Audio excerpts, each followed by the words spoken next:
birçok insanı karşımıza alabilme ihtimalimiz var ama Öyle. en güzeli burada diyebiliyor muyuz? Kendine çok iyi bak. Öpüyorum seni. Bu ısırgan diblesi mi? Ne? Dible. Bu dondurmanın özelliği neydi? Güzel olma. Şu manzaraya karşı Topal Osman Ağa'nın burada bir mezarı bulunuyor. Cerasus, Kerasun. Sen şimdi nane yemedin mi?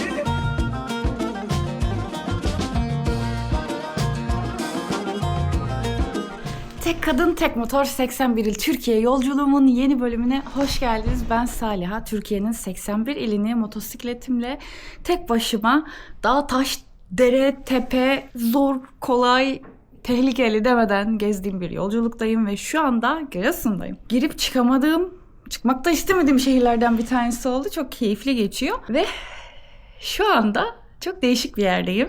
Burası eski bir konak aslında.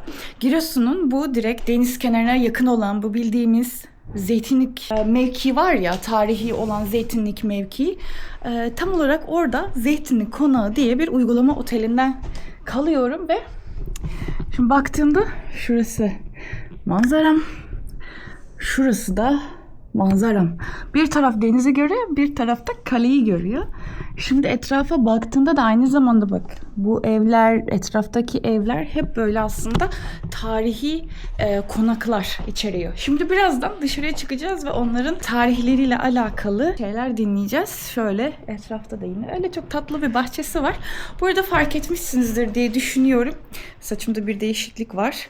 Uzun zamandır saçım öylesine dökülüyor ve öylesine yani bakmama yağlar, serumlar bilmem neler olmasına rağmen maalesef ki bir türlü kendine gelemiyordu. Bizim yine motorcu arkadaşlardan Selim'in kuaförüne gittim, sağ olsun. Güzel birazcık topladı, birazcık kısalttık. Biraz da şöyle güzel bir keratin bakımı da yaptı. Orada da bayağı bir eğlenmiştik. Siz o eğlenmeyi izleyin. Ondan sonra Zeytinlik Mahallesi'nin tarihiyle beraber özel hikayeleri dinleye dinleye yukarıya, kaleye doğru çıkıyoruz. Haydi bakalım. Saçmalara bak ya. Ya hoş ver.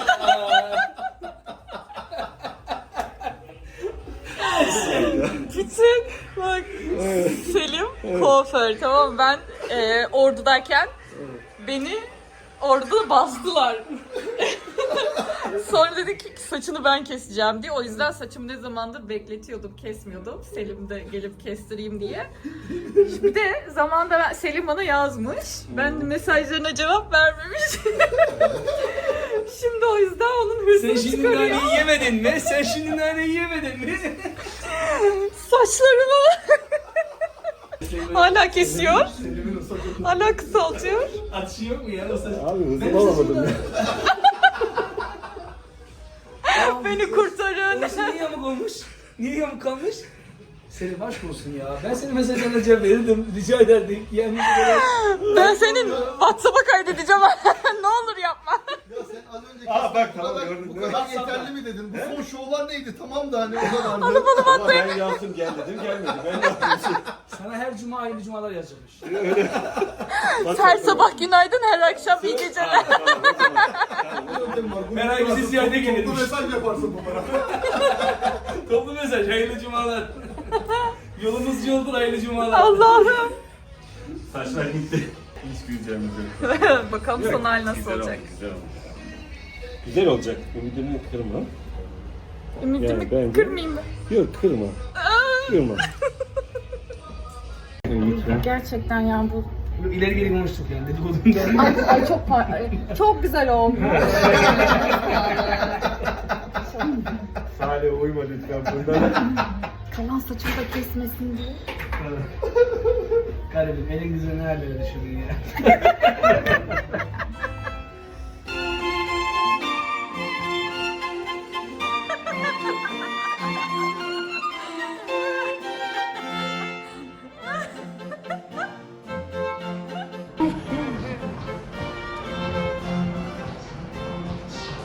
Şimdi Zeytinlik Mahallesi'ni şöyle bir gezeceğiz. Mesela bak arkada da evler var. Yine böyle birazcık detaylı göreceğiz. Ondan sonra da dediğim gibi kaleye çıkacağız. Arada da bir ağzımıza tatlı atacağız tabii. Şimdi Zeytinlik Mahallesi'nin ara sokakları burası. Ben normal yola çıkayım. Şöyle ara ara gezeceğim. Buraların sokakları dar bayağı. Bu arada şurada eski bir kilise var. Şu an açık değilmiş. Buraya da girerim diye düşünüyordum ama o eski bir kilise sonrasında çocuk kütüphanesi olarak restore edilmiş. Trafiğe yakalandık, oldu mu? Şurada da böyle mesela çarşıyı eskiye nazaran böyle bir tık benzerlik oluştursun diye şöyle bir şekilde kaplamışlar.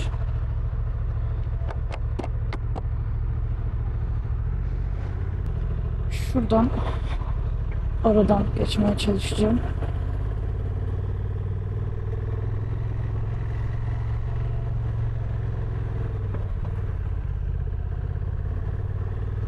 Burada bir sürü de kedi var aynı zamanda. Bolca.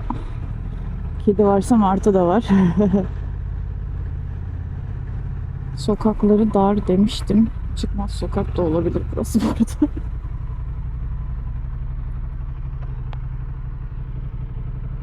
Şurası daha çıkarmış gibi duruyor.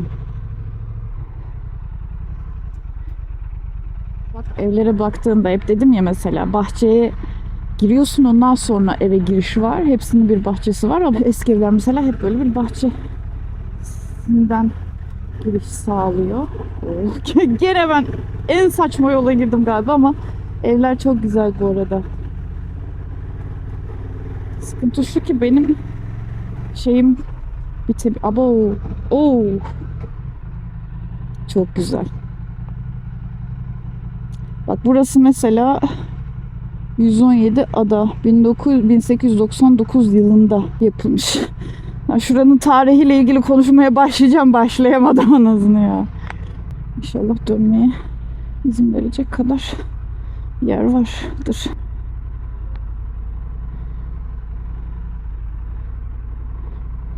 Geldiğimiz gibi gidiyoruz arkadaşlar. Evet. Yerlerinin zaten şeyli oluşundan belli olmalıydı sanki. Ya ben daha öncesinde Giresun'a geldiğimde aslında gezdim o sokakları. Eski evlerin orayı da, şu anda her yer birbirine benziyor gibi bana. Ha, baksana narlar falan var. Şimdi bu Zeytinlik Mahallesi Giresun'un en eski yerleşim bölgelerinden bir tanesi. Şurası bizim sokaktı. Mesela baktığımda şurası şu anda Kültürün Turizm Halk Kütüphanesi olarak geçiyor ama zamanının okulu idi yanlış hatırlamıyorsam orası mesela. Tamam. Buralara birazcık dolanacağız. Şimdi bu Zeytinlik Mahallesi Giresun'un en eski yerleşim bölgelerinden bir tanesi. Daha öncesinde Pontus Krallığı'nın hüküm sürdüğü yerler. Uzunca süre burada oturuyorlar Rumlar. Rumlar burada yaşadığı dönemlerde işte yurt dışına, Avrupa'ya vesaire fındık ihraç eden tüccarlar o gemilerle fındık götürüyorlar. Ondan sonra da yurt dışından ithal edilmiş yapı malzemeleri getiriyorlar bu gemilerle. Dolayısıyla bu neyi sağlıyor? Burada yapılmış olan evler hep aslında işte özellikle başta sanırım İtalya olmak üzere böyle hep yurt dışından gelen mimari malzemelerini kullanmış durumdalar. Ondan dolayı farklı bir havası var.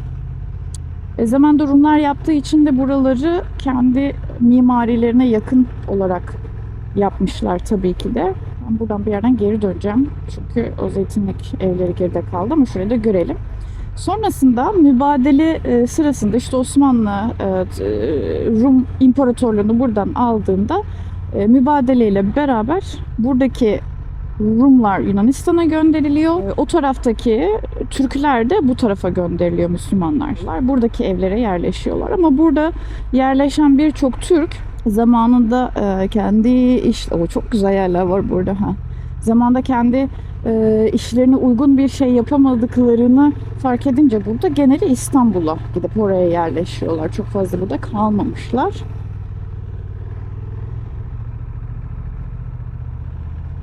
Zeytinlik Mahallesi'ndeki o eski evler tescilleniyor. Tarihi eser olarak tescillendikçe burada bir yapılaşma oluşuyor ve şu anda sanırım minimum 80 adet böyle tescillenmiş evler var Zeytinlik Mahallesi adı altında. Bu evleri tescilledikçe de burada böyle bir zeytinlik mahallesi gibi bir oluşum oluyor. Ve burası bir tarihi eser niteliği taşıyor bu evler.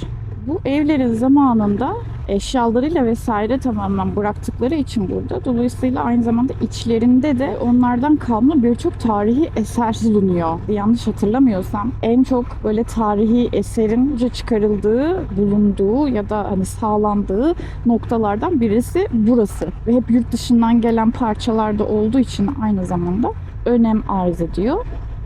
Buraların özelliğinden bir tanesi de böyle yolların denize doğru açılıyor olması. Mesela bak, buradaki evlerin birçoğu hep böyle o tarihi bildiğimiz zeytinlik evleri olarak geçiyor. Bak, hepsinin bahçesi var. Hepsinin girişi bir tık böyle yüksek girişli oluyor. Önünde böyle bir çıkıntısı oluyor giriş kısmında. Varsa üzerinde balkonu oluyor. Ben burada bir tane şeyi hatırlıyorum. Teyze vardı. Yürüyerek gezmiştim öncesinde. Teyze vardı bir tane. Bir güzel yapmış evinin önünü, anlatamam. Bir şey söyleyeceğim. Burası olabilir mi?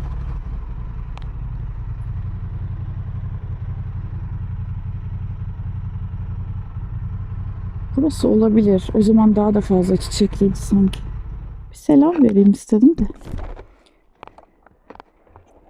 Selamünaleyküm. Müsaade var mı? 2 dakika uğramak istedim. Ben geçen sene burayı geziyorken siz miydiniz? Sadece bir selam vereyim diye şey yaptım. Yok vallahi. Yok gerçek değil. Hiç zahmet vermeyin. Ben de çok memnunum. Buralı değildi.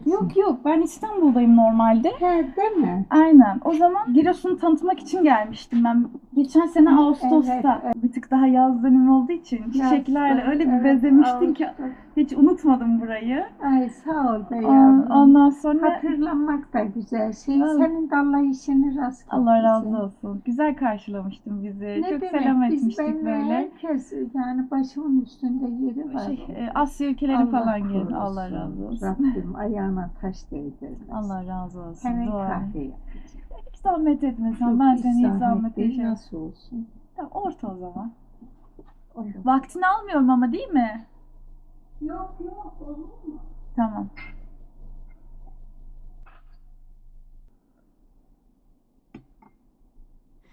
Allah razı olsun. Sana da inşallah.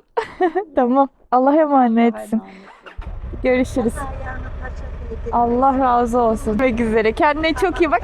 Kızına da çok selam söyle. İnşallah bir gün nasip olur tanışırız. Tamam. Öpüyorum seni. Görüşürüz. İyi akşamlar.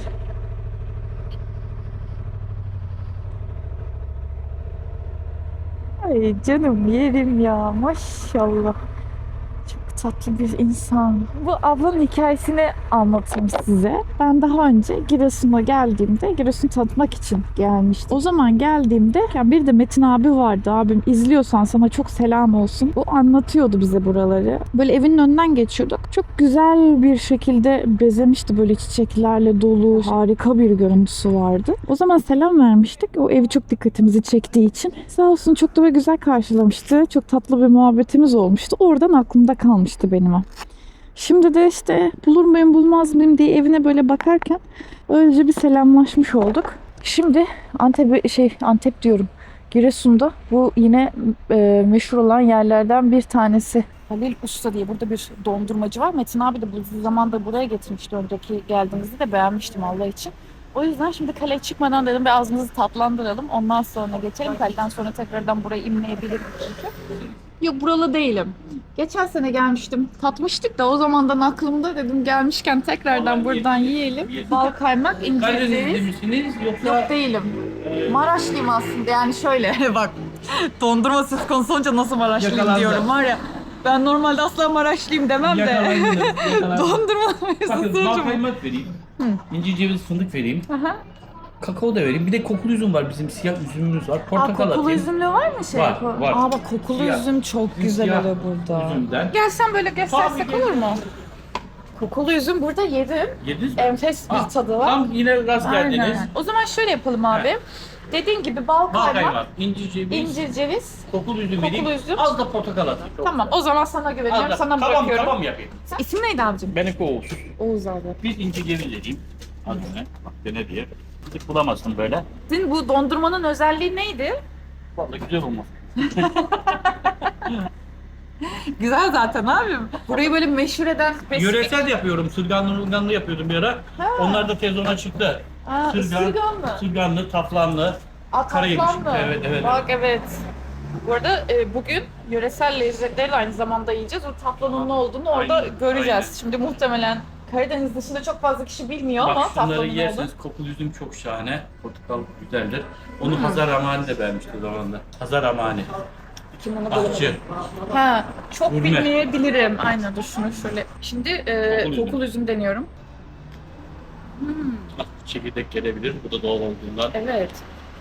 Değişiktir tadı kokulu üzümün. Doğalını yesem bu kadar Evet. lezzetli olmaz. Fındıklı mı? Fındık var evet peki.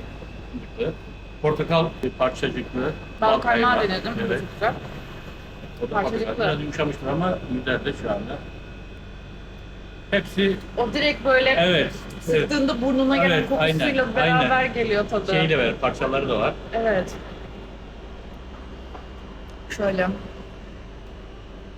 Salepi böyle Evet. hani şey oluyor değil mi? Evet. O çok böyle aşikar, güzel bir lezzeti var. Evet. Ellerinize sağlık. Siz Trabzon'da mısınız? İçeri YouTube falan. Ha, Dünyayı tamam. geziyorum. Şu an 81 ili geziyorum Türkiye'yi. 58. şehir Evet. Giresun. Ellerinize Çok sağlık. mutluyum. Limonum da öyledir. Limon da doğaldır. Genel olarak zaten. Cici bebe var. Hmm. Ondan sonra acıma, kremli. Çeşit bir sürü çeşit var. Bitlerim var da veremedim. Kalmadı. O çok güzel. Olsun. Acı değil. Bunlar güzel gayet. Bunlar- Ben o zaman bunu yiyeyim afiyetle. Aynen, aynen Ellerinize öyle. sağlık. Afiyet olsun. Teşekkür ederiz. Sağ olun. Çok tatlılardı sahipleri. Güzeldi de vallahi lezzetli yani. Ben önceki geldiğimde de sevmiştim zaten. Bu arada benzinim gene ve gene bitmek üzere.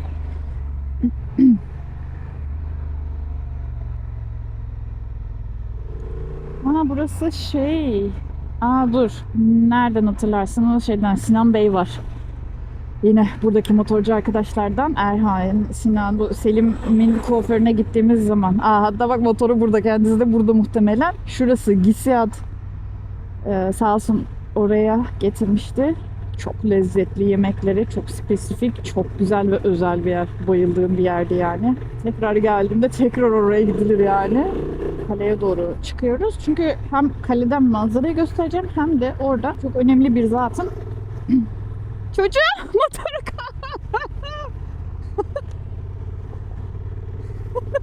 deli ya.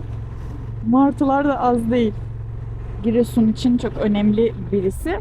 Onun da tarihini anlatmak istiyorum. Giresun. Evet, kaleye geldik. Buranın güzel bir manzarası var. Bir tık daha erken gelmek istiyordum ama şimdi de böyle gün batımı gibi bir şey denk gelmiş olduk aslında. Çünkü biraz fazla vakit kaybettim.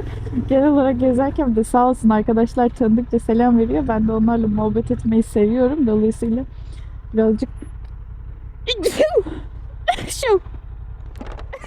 Evet, kaleye geldik ve kalenin bu muhteşem manzarası bizi karşılıyor. Dediğim gibi gün batımı da aynı zamanda ayrı bir güzellik katıyor.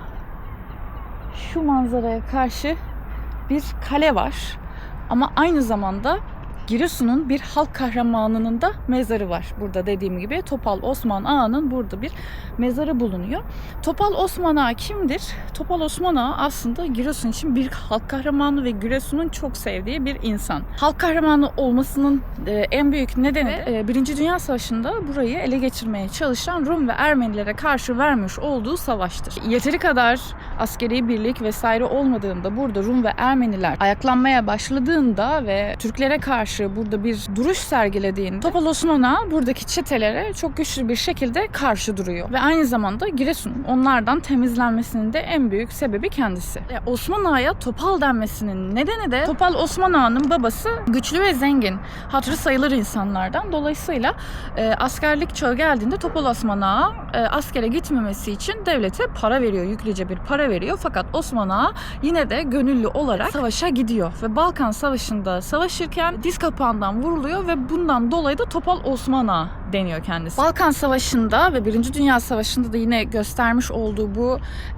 azimli karşı duruş sonrasında Kurtuluş Savaşı'nda da yine etrafındaki gönüllü birliklerle savaşa katılıyor. Çok büyük bir etkisi oluyor aynı zamanda. Giresun'u Rum ve Ermenilerin alamamasının en büyük sebebi Topal Osman Ağa. Dolayısıyla Giresunlular Topal Osman Ağa'yı bundan dolayı da çok seviyor. Topal Osman Ağa aynı zamanda Atatürk'ü de çok seviyor ve tamamen yine gönüllü olarak Atatürk'ün güvenliğini sağlamak için onun korumalığını üstleniyor. Fakat bu noktada o zamanlar Trabzon milletvekili sanırım Ali Şükrü Paşa var. Zaten Giresunlular bu konuya çok daha hakimdir. Umarım yanlış bir şey söylemiyorumdur. Yanlış bir şey olursa düzeltebilirsiniz yorumlarda. Ali Şükrü Paşa Atatürk'e muhalif tavırlar sergiliyor ve bir anda ortadan kayboluyor.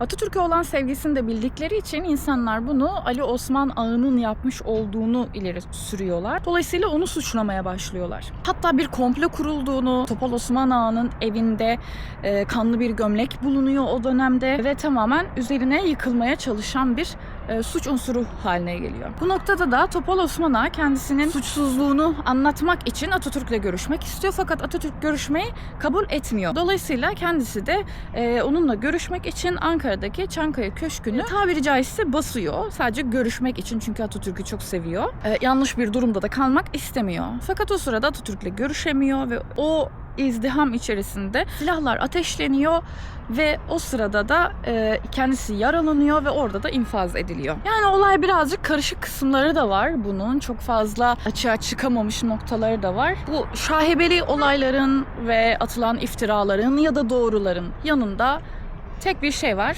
Topal Osman Ağa'nın Giresun için bir halk kahramanı olduğunu ve gerçekten Kurtuluş Savaşı, 1. Dünya Savaşı dönemlerinde çok büyük işlere imza atmış olduğunu, canını ortaya koymuş olduğu en bilinen gerçek. Peki bu anıt ne zaman yapılıyor? Kendisi infaz edildikten sonra ailesi cesedinin buraya Giresun'a gönderilmesini istiyor. Buraya gönderiliyor ve burada kurbanlık adı verilen bir mezarlık yapılıyor kendisine. Fakat zamanla virane haline gelen bu mezarlık sonrasında yenileniyor tekrardan. Dolayısıyla sizler de Giresun'a geldiğinizde iki tarafta da güzel manzarayı görmek için kaleye geldiğinizde aynı zamanda burada Topal Osman Ağa'nın mezarını ziyaret edip bir Fatiha bırakırsanız güzel olur. Şöyle bir şey söyleyeceğim. Şu taraftan göstereceğim. Onu muhtemelen bir sonraki bölümde daha detaylı olarak aktarırım sizlere. Buradan baktığında şurada bir futbol sahası var. Sahil tarafı. Karşıda ileride Karadeniz'in tek adası bulunuyor. Giresun Adası. O adanın da aslında çok güzel bir tarihi hikayesi var. Amazon kadınlarıyla alakalı. Ama dediğim gibi şu anda çok net görülmüyor olduğu için onu bir sonraki bölümde anlatayım. Kendini Amazon kadını gibi hisseden birisi olarak kendime ve sizlere armağan etmiş olayım o hikayeyi de. Evet, buralar bu şekilde. Şimdi ineceğim fakat bitmedi. Videonun devamında yarın sabahki kısım gelecek. Buraları çok iyi bilen bir arkadaşımız, bir dostumuzla beraber olacağız. O bana mihmandarlık edecek. Buraların güzel, görünmeye değer yerlerinden bahsedecek. O zaman yarına geçelim. Şimdi de Giresun'un artık deniz kenarı güzelliklerini gezmeye başladım. Yanımda Emrullah Bey var yine. Emrullah Bey gerçekten Giresun'un her çeşit yerine fazlasıyla hakim. Bir sürü hikaye dinliyorum ben. O yüzden çok böyle dolu oluyor ve olacak da aynı zamanda. Şu anda telaffuz edemiyorum ben. Şu an Zefre koyundayız. Tarihi Zefre. Zefre Limanı, doğal liman. Adını eski dönemlerde, eski çağlarda yaşamış bir kralın kızı olduğu söyleniyor. Zefira'dan geldiği söyleniyor. Bizim zamanlarında o Ermeni Rumların burada olduğu zamandan Ya herhalde. ona ait tam bir bulgu yok ama yani eski çağlardan beri böyle süregelen bir isim. Herkes o şekilde biliyor. Eski bir kralın kızı olduğu, isminin Zefira olduğu ama telaffuzda Zefre olarak söylendiği konuşuluyor. Doğal bir oluşum imiş tamamen. Şuradaki yol güzergahı da. Şimdi ben de tamamen duyduğumu aktarıyorum, siz de söyleyebilirsiniz. Karadeniz sahil yolu yapılırken buradaki tarihi ve doğal dokuyu bozmamak için köprüyle geçmeyi tercih etmişler. Burayı da bu sayede korumuşlar. Güzel büyük bir köprü yapıp yolu o tarafa kaydırmışlar. Limanı kaybetmiyorlar. Evet. Eski yol dediğiniz yer şurasıydı değil mi? Eski yol tek şeritli, yani bu ana yol, büyük yol yapılmadan önce tek şeritli olan yol buradan geçiyormuş.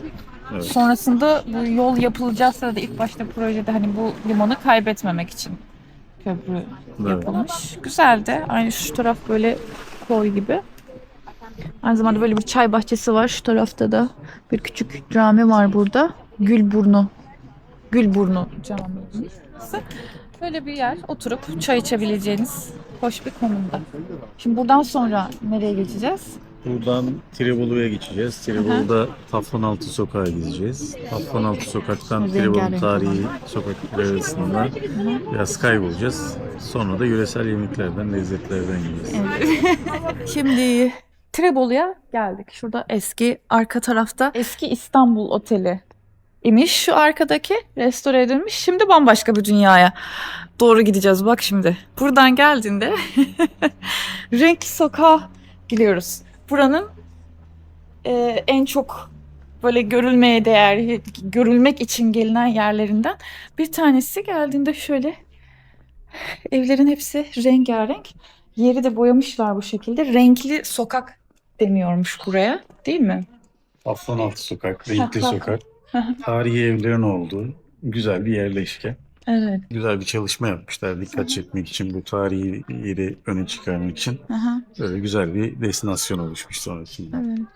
Burası bana İstanbul'da olanların daha çok bilirler. Balat'ı hatırlattı. Evet. Balat'ta böyle yerler hiç boyanmış olarak yoktu ama şöyle baktığında Balat'ta da böyle rengarenk yerler çokça bakılıyor. Taftanaltı Renkli Sokak diye. Burada galiba bir tane de kafe tarzı bir şey mi vardı? Burası mı normalde bir yer? Buralarda Şey işletmeler hatırlıyorum. var. Şimdi bildiğin gibi. He? Niye? Çirkin bir hayvan. Doğalgaz bağlıyorlar bak. Yeni bağlar. Bugün bağlandı da o değil. Ha, balkondaki şey mi? Ha, hoşuna gitmemiş o zaman amcanın. Ha öyle aklına geleni konuşuyor kızım. Evet. Kolay gelsin. Sağ ol size de. Hoş geldiniz. Hoş bulduk. O sarı en sevdiğim. Şöyle cırt cırt. Çok güzel duruyor. Buralar tamamen tarihi evler. Bunları mesela burayı boyamışlar ama burayı boyamamışlar herhalde.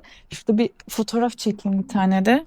Şu sokaktı geldiğimiz sokak. Oradan böyle tekrardan yürüyüş rotası devam ediyor. Mavi zemini takip ediyoruz. Burası hakikaten bildiğin Balat vari bir yer yani. Sadece Ne evler, işletme olarak yani Evet. faaliyet onun dışında. Osmanlı yapıları daha çok, mesela o Evet. Zeytinlik tarafı daha Olmuyor. Rum yapılarıyken burası daha böyle işte hani cumbalı yapılarıyla vesaire daha Osmanlı döneminin eserleri Evet. gibi görünüyor. Şu fotoğraf yerleri yapmışlar. Bolca.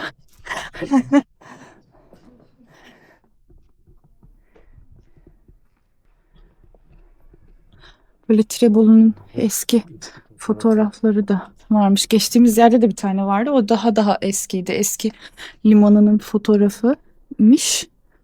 Şöyle.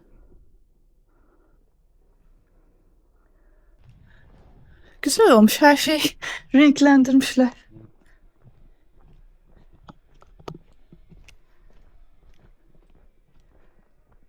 Hani şurası da döndüğümüz yerde. Tamamen tarihi yapılar. Yani tarihi camisi. Hı. Evet, eklenti olmuş ama.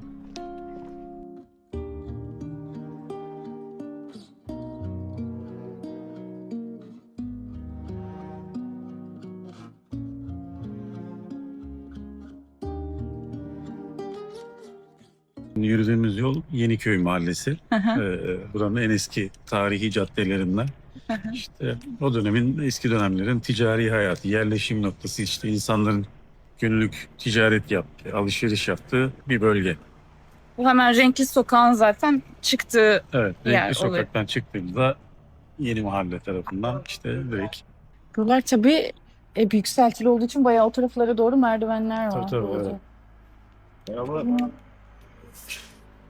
Ha siz normal organizasyonda. Evet. Ben sarmıyorum. Merhaba. Siz inşallah. İyiyim sağ olun. Siz nasılsınız? İyidir çok şükür. Geziyoruz böyle. İyi hoş geldiniz. Sahaftasınız galiba Evet, değil mi? evet, Aa, çok güzel. Renkli sokağa falan geldiniz. Evet evet. Şimdi buradan böyle devam ediyoruz. Dönerken sağlıkla geliriz. Tamam. Bir uğrarız o zaman. Görüşürüz. Görüşürüz. Hadi kolay gelsin. Sağ olun. Motorla gezen kız. Evet. Daha güzel bir isim mi oldu sen? Motorla gezen kız. Devam. Ay, eski yapılar mesela güzel duruyor ama aralara yeniler eklendikçe Ha, evet. Hasanpaşa Konağı, Yeni Sinan Çayı. Şimdi Tirebolu'nun bu tarihi eski sokaklarında Tirebolu Sahaf var eski. Bak, hayat dergilerinin.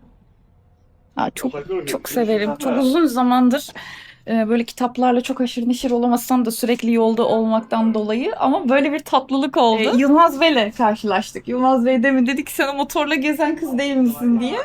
Bayağı eskiden beri. Evet, Hindistan- 2022 falan. O zaman, Aynen evet. kaç yani 3-4 yıldır kadar falan böyle bir takip ediyormuş bütün yerleri, videoları sağ olsun. Böyle de güzel. Nepal'den, Hindistan'dan tanıyorum sizi. Değil mi? O Türkiye'den değil zamanlar. yani. Aha, o günler. Böyle de çok güzel bir şey var. Sizin böyle hobi olarak Hobi olarak okuyarak başladık ama nasıl? yani artık mesleğimiz oldu bu iş. Neyse. Evet yani 8 senedir falan bu işi. 8 senedir. Hı. Burası 8 senedir. 8 sene önce mi açtınız? Evet. O zaman böyle daha eski zamanlarını da bilirsiniz buraların. Değil mi? Bilirim yani doğma büyüme buralıyım çünkü. Ha, doğma büyüme Tabii buralısınız. Ha.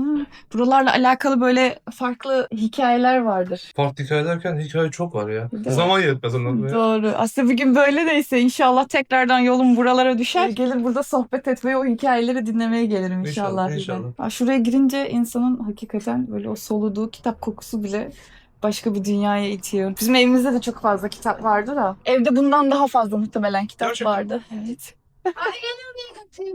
Eski şeyler depreşti şimdi. O zaman teşekkür ederiz. Biz teşekkür Selam ederiz. vermiş olalım. Dediğim gibi İyi tekrardan yaptınız. yolun Nereye düşerse gelirsin? inşallah tekrar Tamam. selamlaşmaya geliriz. Kendinize çok iyi bakın. Kolay gelsin. Şimdi şöyle bir şeye rastladık. Uzaktan bakınca şöyle tam o sağ tarafta şöyle aşağıya giden bir yol var şurada. Yani dikkatli baktığında ancak görebiliyorsun. Bir çeşme.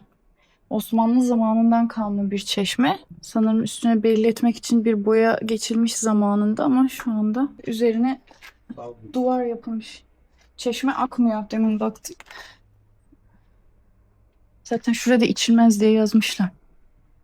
Bu çeşmenin şu anda suyu akmıyor ama en kısa sürede de bu çeşmeyi faal hale getireceğiz. Onunla alakalı bir planımız var. Temizliğini yaptırtacağız. Hı hı. Daha güzel Bayağı bir hale eski gelir. bir Evet. çeşme belki. Tirebolu'da çok fazla var. Yani her sokak arasında böyle tarihi çeşmeler, Osmanlı döneminden kalma. Bu da bir çeşme görebilirsin. Bu da onlardan bir tanesi. Emrullah Bey dediğim gibi buralarla alakalı çok güzel ve detaylı bilgiye sahip. O anlamda onun mihmandarlığında geziyor olmak çok güzel ve aynı zamanda Giresun'un turizm anlamındaki geliştirmelere çok açık ve çok detaycı. Hep böyle yerdiğimiz şey olur ya, insan bir yere geliyor, bir işler yapıyor vesaire falan ama hani hiçbir şekilde o tarih, şu bu vesaire insanların umurlarında olmuyor. Ama gerçekten Emrullah Bey gibi insanları görüyor olmak çok sevindirici. O yüzden hepimiz adına ben teşekkür ediyorum. Rica ederiz. Şimdi biraz daha hızlandırmam gerekecek yapacağımız işte. Bizim de o anlamda bir katkımız olacaksa ne güzel o zaman. Şu geçerken şöyle bir şey gözüme takıldı. Şu alt tarafı tamamen orijinal belli ki ve detayları çok detaylı ama üst taraf zamanında maalesef Osmanlı dönemi, Cumhuriyet'in ilk yılları günümüz. tam olarak öyle olmuş ama yani böyle sürekli de bir şeyleri eleştiriyor olmak istemiyorum bu konuda ama Rum evi falan var. Onun dışında şeyler var, böyle yazılar. İlginizi çekerse orayı da şey yapın. şuradaki gördüğümüz Siz ev galiba değil mi? Heh. Biliyorsanız sizden öğrenmiş olalım ama binanın kapısı muhteşem güzel. Üst katı. Altı şişhane, üstü ne yerleştirdi? 1900 senelerinde bu Tirebolu'da %33 Ermeni, Hı hı. %33 Rum, %33 Türk varmış. %1 de karışık işte neyse. Eskiden bizim çocukluğumuzdan beri burası harabeydi. Hı hı. Şimdi oraya arsa olarak aldılar. Yapanlar da buraları bozmadılar. Buraya uygun şekilde yukarıya doğru bina çıktılar ama işte hep tarih zedelendi. Siz Fazla fark ediliyor bir anda. aşağılarda mesela 200 senelik ev var. 200 sene böyle tarihi. Ama Peki, burası büyük ihtimalle ya Rum ya Ermeni. Gerçi şu çiçek bunlar detayları Rum yapıları Bir yerin sanırım. tarihi olup olmaması sanata dayalı ölçülür. Evet. Ya bu sanat yani. Bu bir sanat. Evet. Mesela dedem getirmiş şeyden şaday var. Sini. Eski. Şaday mı derler? Şaday Niye? Yahudilerin armasıdır. Ha.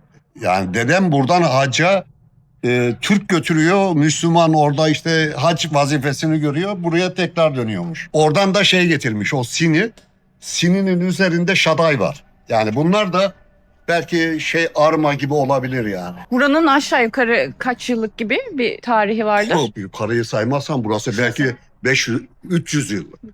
Belki 200-300 yıl. Çünkü burası çok, bakın şuralar falan, şu şeyler falan. Evet, kaç şu senelik. içerisi görünüyor. Ha yok. Oldu, kolay gelsin. Çok teşekkür ediyoruz. Çok sağ olun.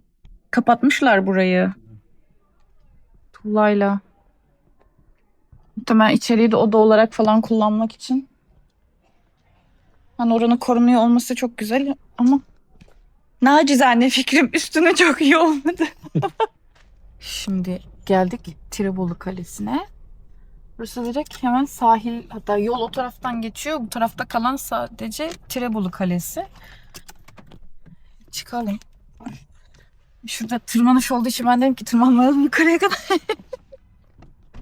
Dışarıdan görelim diye. Bu kaleyi koruma amaçlı, yani şehrin korunması, denizden gelen gemilerin izlenmesi maksadıyla yapıldığı söyleniyordu. Hatta burada da havan toplarından bir tanesi yine kazılar esnasında bulunduğu söyleniyor. Burası zamanında ticaret anlamında oldukça hareketli Tabii, yerlermiş. evet. Liman şehri olduğu için işte hatta ne dedi? Gümüşhane tarafından da gelenler Evet. Tirebolu üzerinden. Gümüşhane'den direkt Karadeniz'e indiğinde en kısa mesafede Hı hı. Tirebolu'ya iniyorsun. O yüzden iç kesimlerle de ciddi bir ticareti olan bir bölgeymiş Evet. Tirebolu daha Öyle. eskiden. Hala da öyle aslında. Ama tabii eskiden daha Hı. büyük. Ticaret olduğu zaman da böyle bir kale kaçınılmaz oluyor. Şehit Binbaşı Hüseyin Avni Alparslan Bey. Mesela Birinci Dünya Savaşı ve Milli Mücadele yıllarında burada çok önemli olaylar yaşandı. Harşit Çayı var hemen 5 kilometre ileride. Harşit Çayı'nda aslında Çanakkale Zaferi gibi çok büyük bir savaş yaşanıyor. Ve Ruslar burada Tirebolu ilçesinde püskürtülüyor. Yani o Harşit Çayı'nı geçemiyorlar. Mesela Giresun'un Kurtuluş Günü yoktur. Hı hı. Giresun'da gönüllü alaylar vardır. Yani 2 tane 42. ve 47. alayları kurmuşlar. Ve bu alaylarla birlikte Sakarya'da ve Afyonkarahisar'da savaşlara katılmışlar. Bu da önemli bir detaydı. Hı. Bu ilçede yani şu Ruslar Harşit Çayı'na kadar geliyor. Harşit Çayı'nda Rus bombardımanı ile birlikte şehir büyük bir hasar görüyor. Ancak bu saldırıda Tireboluları yıldırmıyor. Burada Şehit Binbaşı Hüseyin Avni Alparslan Bey'in büstünün yanındayız. Hüseyin Avni Alparslan Bey milli mücadele döneminde cesaretli bir adam. Gerçekten üstün hizmetleri oluyor. 42. alayı kurulmasında büyük gayret gösteriyor. Bu 42. alayla birlikte Sakarya Meydan Muharebesi'ne katılıyorlar. Sakarya Meydan Muharebesi'nde savaşın, yani bu gönüllü askerlerle birlikte, bu alayla birlikte savaşın seyri değiştirdiği söylenir. O kadar vatanperver insanlardan oluşuyor ki, gönüllü insanlardan oluşuyor ki bu insanlar cephaneleri bittiğinde süngüleriyle, ellerindeki kamalarıyla, Giresun'a özgü bıçaklarıyla savaşa devam ediyorlar ve Sakarya Meydan Muharebesi'nin savaşın seyrini değiştiriyor. Hüseyin Avni Alparslan Tirebolu doğumlu. Vefat yeri, şehit olduğu yerde yine Haymana bölgesi, Sakarya Meydan Muharebesi'nde şehit oluyor. O yüzden de önemli isimlerden. Evet. Şimdi bir sonraki durağa doğru ilerliyoruz. Bir sonraki durağımız Şimdi yöresel lezzetlerini tadacağız bölgenin. Böyle kiraz turşusu, kiraz kavurması. Giresun'un çok eski zamanlardan beri gelen bir geleneği, yemeği, yemek türü. Belki başka bir yerde göremeyeceksindir. Muhtemelen yani hiç tattığımı hatırlamıyorum. Hatta sen söylediğinde çok şaşırdım bayağı bir. O isminin de kirazdan vesaire geliyor olduğu için buranın hani hiç beklemezdim. Ben Evet. bilgim oluyor az çok hani şehirlerle alakalı falan ama hani burada kiraz yetiştirildiğini vesaire hakikaten. Şöyle, o yüzden Giresun işte Cerasus işte Kerasus. Kerasun'dan sonra Giresun'a dönüşmüş bir isim. Evet. İsmi kirazdan geliyor. O yüzden çok kirazın şaşırdım ana ya. vatanı aslında. Evet. O şey tarafında da Keşan yok. Keşap. Keşap tarafında böyle Giresun'un ana Giresun'un vatanı diye ben girişinde. her yerde fındık beklerken orada kiraz görünce çok şaşırmıştım. Onu da bugün öğrenmiş olduk. Evet. Öyle bir şey muhtemelen birçok kişi de bilmiyor. Evet. Hatta mesela Tirebolu ilçesinde dünyanın en kaliteli fındığı yetişiyor. Randıman olarak, kalite Öyle olarak mi? en Ha. yağlı fındık. Tirebolu'nun 1 kilometre daha iç kısımları var. Tespit edilen bir şey. Dünyanın en kaliteli, en yağlı fındığı burada çıkıyor bu ilçede. Onun denetimini de sanırım böyle küçük küçük şeylerin içine koyuyorlar da aradan böyle bölüyorlar, yüzdeliğini falan hesaplıyorlar galiba değil mi kalitesini anlatmak için? Ha evet, Öyle bir şey var. randımanına Ha, bakıyorlar. Randımana evet. göre kalite oranını çıkartıyorlar. Diyelim ki Ordu, Giresun vesaire taraflarında baktığımızda en güzel. Şimdi birçok insanı karşımıza alabilme ihtimalimiz var ama Şöyle, en güzeli burada diyebiliyor muyuz? dünya literatürüne girmiş iki fındık var. Bu resmi bir bilgi. Giresun kalite fındık ve Levant kalite fındık. Ordu fındığı, Samsun fındığı, yani Ordu'dan diğer tarafa doğru gittiğinizde Giresun ve diğerleri gibi. evet, Giresun ve diğerleri gibi oluyor ama orada Levant kalite fındık olarak geçiyor. Giresun kalite fındık daha çok bütün fındık olarak tüketilir, çerezlik olarak tüketilir. O tadı birazdan anlayacaksınız. Yani başka yerde yediğiniz fındığa benzemez gerçekten. Şimdi Yağlı ve güzel. Timira'da, Ordu'da vesaire de yedim bolca ama Timira'da muhtemelen buranın fındığıdır orası değil mi? Evet. Tirebolu Çok ve farklıydı. Görele ve Tirebolu havzasındaki toplanan fındıklardan geldi oraya. Evet, daha evinde işte gelmişti böyle fındık. Yediğinde o farkı hissediyorsun. Bazılarında böyle değişik burkan bir tat olabiliyor ya. Böyle Evet. dolu dolu yağlı yağlı çok güzel bir tadı vardı demek ki. Ondan dolayı. Şimdi gideceğimiz yerde de vardı muhtemelen. Tabii evet. Şimdi Yöresel yemek deyince de ben ya. Bana normal pideydi, oydu buydu değil. Bana böyle ev yemeği, yöresel. Onların hepsi orada mevcut değil mi? evet, şimdi Diğer hepsinden tarafına göre küçük küçük tadacağız. Tamam. Şimdi Tirebolu'nun yine artık çıkışına doğru sanırım şöyle bir yer var. Doğal dükkan, fabrika satış ürünüymüş burası. Doğal deyince de ben kendimi kaybedebileceğim bir yere geldim. Şunların hepsini böyle denemek istersin ya. Keşke arabayla seyahat ediyor olsam dediğim anlar yaşıyorum. Ne zaman böyle doğal ürünlerin olduğu yerde ya da yaylalardan falan geçerken böyle amcalardan, teyzelerden gördüğümde hep bunu diyorum. Keşke araçla geziyor olsam, motorda ya da yer olsa, bir şey olsa yani. Şuradan başlayalım. Ne dedik? Kiraz dedik. Burada yetişiyor olarak. Kiraz reçeli var. Aynı zamanda birçok kişinin bilmediği Karadeniz'de kivi yetişiyor efendim. Kivi var, bergamot reçeli vesaire bir sürü reçel çeşidi var. Burada şaşıracağımız mesela yaban mersini marmelatı yine buradan. Taflan diye bir meyve var. Ben de denemedim bunu ama meyve olarak tüketiliyormuş bu. Böyle hafif yediğinde hafif ekşimtırak sanırım ağzı buran gibi bir tadı olabilir. Deneyimlemediğim için bilmiyorum. Tadını yorumlara yazabilirsiniz. Onun reçeli varmış bu şekilde. Çalı çileği. Çalı çiçeği reçeli. Timira'da mesela kaldığım dağ evi vardı ya. Orada ne yapmışlardı? Çilek çorbası, bir şey çileği, dağ çileği çorbası gibi bir şey yapmışlardı. Ben normal çilekten çorba bekliyordum ama değil. Çileğin dallarıyla falan. Bu da işte çalı çileği reçeli. O da çalı çileği çorbasıydı. Konuşamıyorum. Dikkatimi çeken yine taflan pekmezi zaten her şey yani bir şeyin reçeli varsa pekmezi kesinlikle oluyor. Nar marmelatı falan var. Fındık ezmesi benim için bambaşka bir şey. Muhtemelen şunlardan şöyle bir iki tane motora bir şekilde taşıyacak şekilde alacağım onları. Şimdi geldik en can alıcı yerlerinden bir tanesine. Kiraz tuzlusu. Bak Emrullah Bey'in dediği o kiraz tuzlusu söylemişti. Ben bunu hiç denemedim daha önce. Bunlar böyle turşu halinde yapılıyor ve bunlar tamamen doğal olarak teyzelere vesaire yaptırılıyormuş. İşte fasulyesi var, karışık lahana, jalapenosu var, biberlisi. Ama en Doğru mu? Bilmediğim mantar tuzlusu varmış bir de. Ben mantar çok severim böyle. Ha, bunların hepsini Giderim bana. deneyebilsek keşke. Böyle bir yer. Şimdi geçelim. Bir geldik doğal dükkana. Şöyle önce tamamıyla bir göstereyim teker teker. Şimdi arkadaşımız açıklayacak.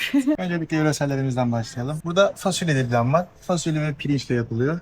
Fasulye diblen. Aynen. Fasulye diblesi. Da aynı şekilde kiraz diblesi var. Yine kiraz, soğan ve pirinçle yapılıyor. Burada da bezelye diblen bulunuyor. Bezelye var. Pirinç ve soğanla yapılıyor. Hı hı. Aynı şekilde taflan diblesi. Taflan, evet, taflan, soğan ve pirinçten yapılıyor. Karadeniz'in vazgeçilmez yeşillik lezzetlerinden olan sırgan diblesi bu da. Sırgan yine ve pirinç soğanla kavrulup aynı şekilde yöresel olarak sofralarda buluşuyor. Sırgan bildiğimiz ısırgan. Evet, ısırgan. Yani. Isırganı sırgan deniyor. Evet. Bu zaten Karadeniz'in spesiyel yemekleri. O zaman yavaştan tadalım. Teşekkür ediyoruz. Çok sağ olun. Bu ısırgan diblesi mi? Ne? Dible. Dible. Şu ısırgan diblesi. Sırgan dedi.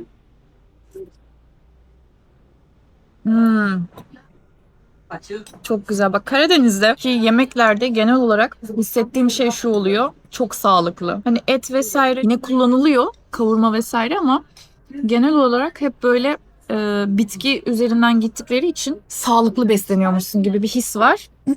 Şimdi de bunu deniyorum.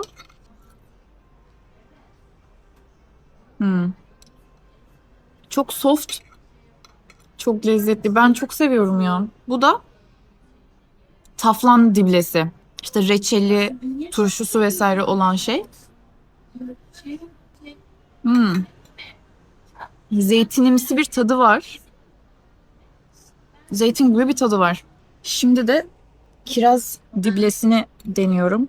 En çok merak ettiğim şeylerden bir tanesiydi bu.